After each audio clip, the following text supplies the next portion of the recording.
in the Zagura. The Ziggurat, yeah.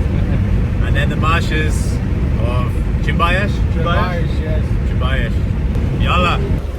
So we're just at our first checkpoint on the way from Basra to Ur. They've just taken my passport away and they've gone somewhere with good old Hussein Ali.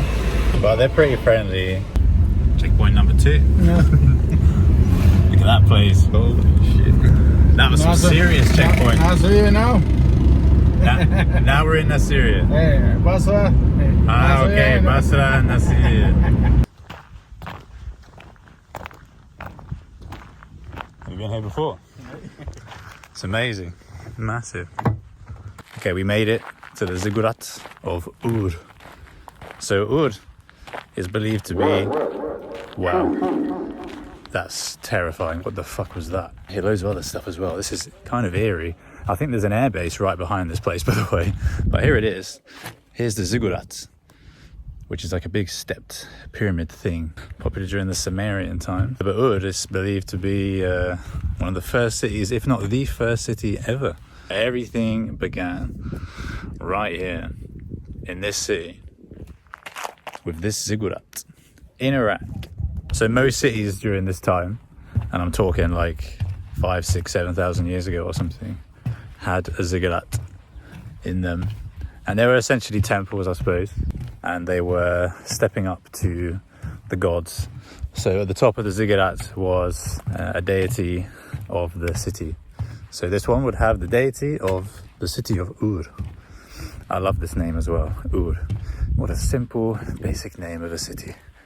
You are Ur. So this Ziggurat is the most famous one. I assume because it's being excavated the most. So it looks the best, obviously. So another ancient city called Uruk also has a big Ziggurat, but it's not in as good condition and it's not been as well excavated as well. But that site is supposed to be amazing.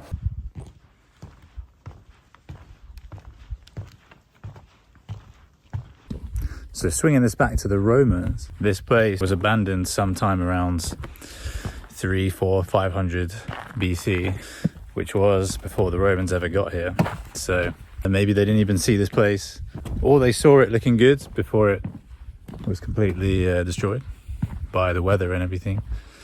So it was abandoned, I think mostly because the river changed directions and it didn't come through this area anymore. So right now we're pretty much in the middle of the desert.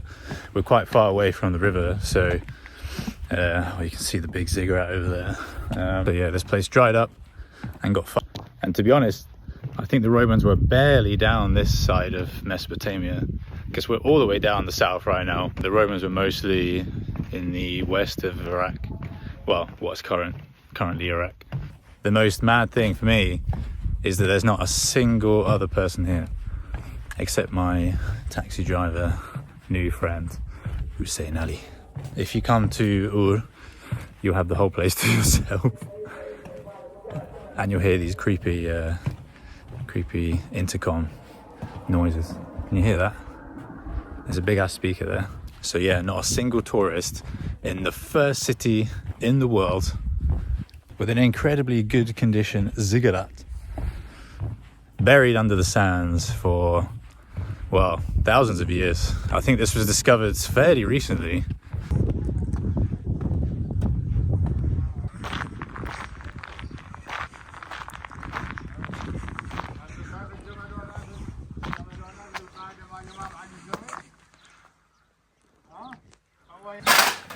Not sure which one of these to go for. Oh my god. Oh Jesus.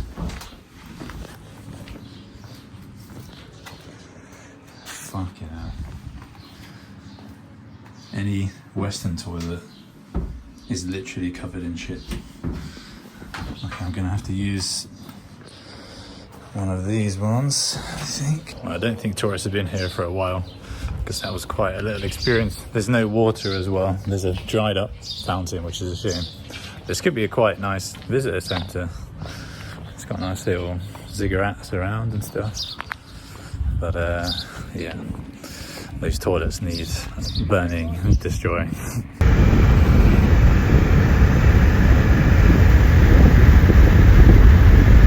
Baghdad, Basra Yes, train. Baghdad was ahead. So I'll come across here later.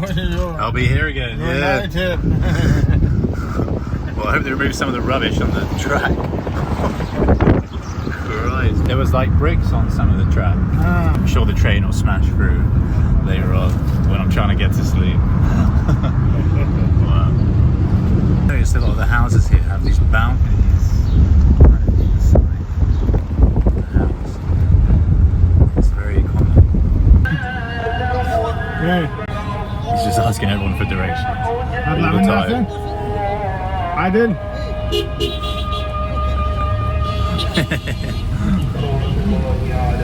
Amazing. Everyone's pretty willing to help. It's very nice. Random truck drivers and anyone. Wow.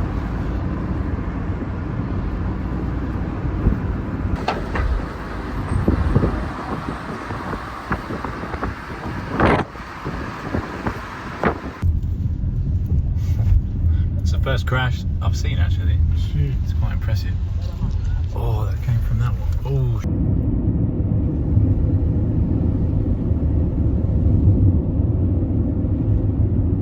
So they just sat me down in a tent, into their reed tent thing, and there's the Euphrates. Gosh, I think we'll take that little boat out in a bit.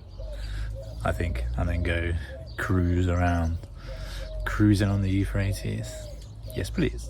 Little barbecue fire behind me. It's looking pretty suspicious. I think there's going to be some fish grilled very soon. You seeing Ali?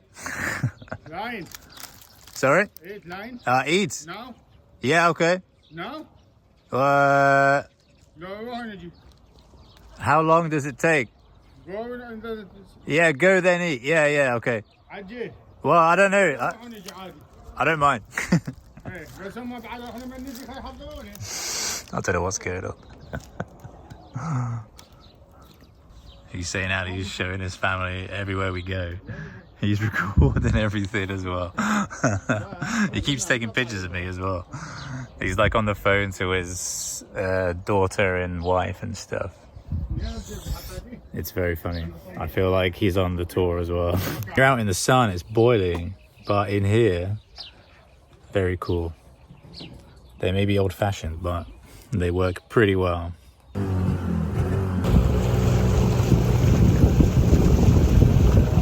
God knows what's going on there. It's a crane boat. Fucking hell. I'm not sure if you can hear me very well, so I'm going to speak as close to the camera as possible. These marshes lay on the Euphrates River and kind of where the Tigris meet. So this is the real old Mesopotamia, which means between two rivers. And those two rivers are the Tigris and the Euphrates. And we're on the Euphrates right now, and you can see all these reed huts, which is how they've been living here for thousands of years. This is where civilization supposedly began. And you can see Ali's back in my sunglasses. There he is. Double Ali. So you can stay in these reed huts as well overnight. I mean, not sure I fancy it, but it would definitely be an adventure.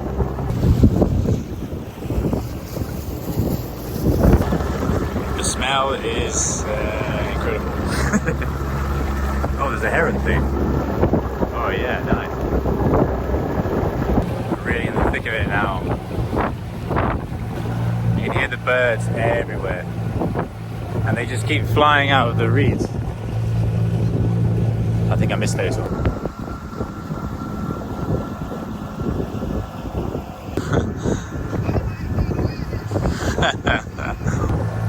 Big old Hussein Ali's calling all of his friends and his family on this boat.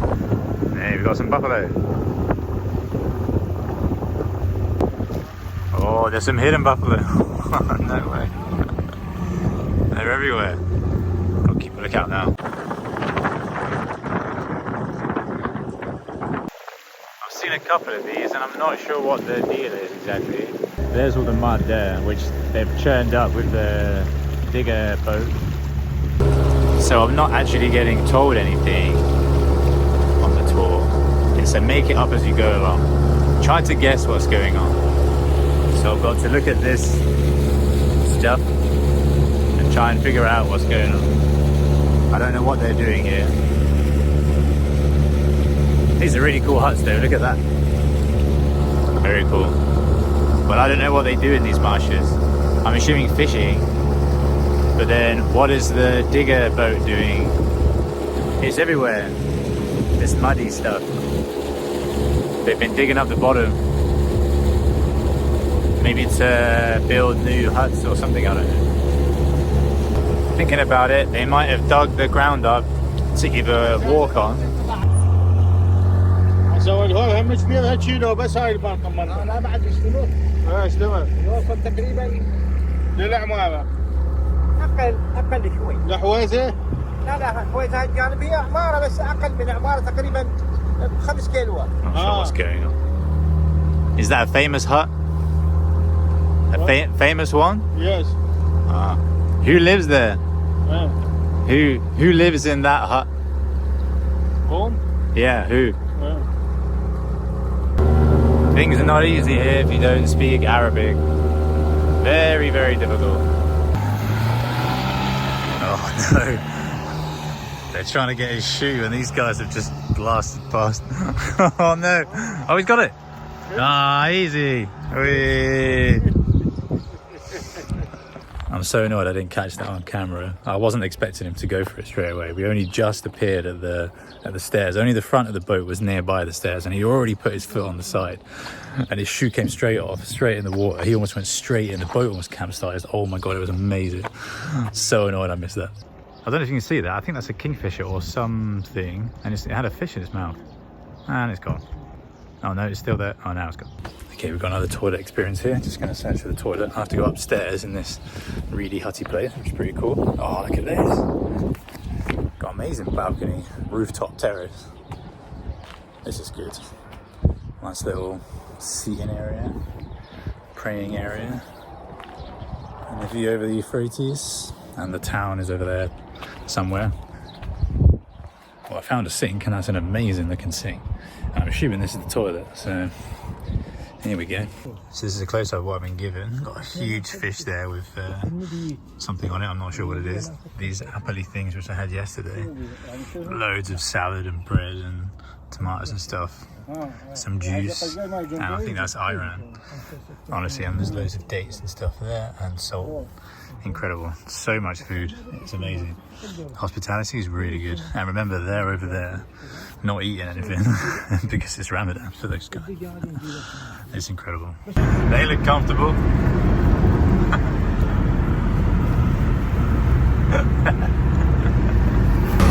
Well, no one fell off. These grass bales, they have swords.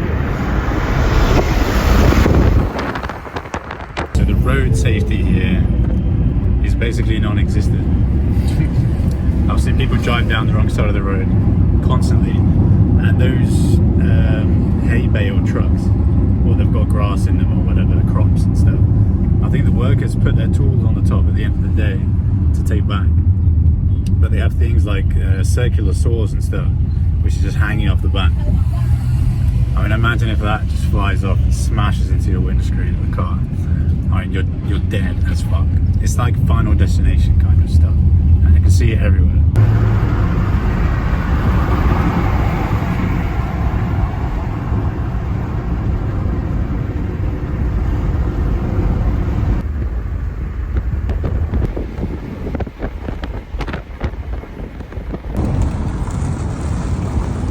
So I made it onto the Basra Baghdad Express night train, whatever you want to call it. It takes between 8 and 12 hours to arrive, apparently. But what the we're going straight through the center of Basra right now. And there's loads of kids waving and chasing after the train and stuff. I'm not sure if we can see it right now. Look at all the children. Today was a crazy day though. I would definitely recommend doing something like that. It's quite a long day, but it's you fit a lot in. The problem is I was on my own, so the price is expensive. Like, I had to pay $200 for that one day, which is mental, and it's supposed to include everything, but it didn't include the entrance to Ur, which is 25,000, which is about $15 or something, 15 pounds, I don't know. So that was a bit frustrating. If you go as a tour with a few people, then that price is the same, and it's just divided by everybody. So even if you're 2 people, it's $100 each. It's ridiculous. So traveling here on your own is a nightmare. Or it's also a bit lonely if you don't speak Arabic, you know, because not many people speak English, and it would have been way more expensive if we got, you know, an English-speaking guide or whatever. Because this guy wasn't a guide; he was a taxi driver, basically, you know. And it was lucky he spoke a few words of English. So he used to be an oil drill operator, apparently. Imagine that. Anyway, I made it on the train. So these are apparently Chinese-made trains. I think they got them about 10 years ago, even though they look about 100 years old. There is a sink there, but it looks horrendous. There's a soap dispenser. I haven't tried to see if there's any soap in it yet. There's a TV with no buttons or anything. I don't know how the hell you turn this thing on. Maybe it's some kind of like information board or something. There's a fridge. If I open this, it's very strange. It looks like an industrial freezer that you store body parts in. There's a cabinet under the sink, which is just like any cabinet under the sink in your kitchen to store your cleaning product. And there's this one, which is a goods cabinet, which is quite a good idea as well. It's quite solid. There you go. It's got a hanging rail in it with no hangers. So if you're intending to hang your stuff up on the Basra to Baghdad overnight sleeper train, you've got to bring your own coat hanger. There's plenty of mirror space. There's this one, and there's the sink one, and the windows also a mirror, and then you got the upper bunk. Now, it doesn't look very clean, obviously, and these blankets were pretty much like this when I came in. I moved this one here from down here, but this one looks like someone's just used it and thrown it out there. Also already made. But usually on sleeper trains you'll get on and it will look like a sofa, and then they'll make it into a bed for you. So I don't know if this is like this all the time anyway, but whatever.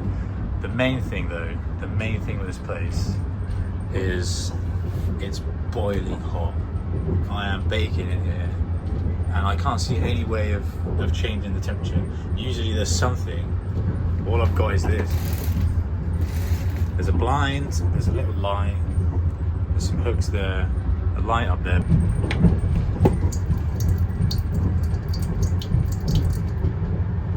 This whole compartment, by the way, cost me 60,000 dinars, which is about £35 with 2 beds. If you're sharing, then you're going to be very snug with somebody here. The next class down is the 4-berth room. I think that's 100,000 dinars. So per bed it'll be 25,000 dinars, which is about £15. The people here are amazing, so it could probably be quite a good experience.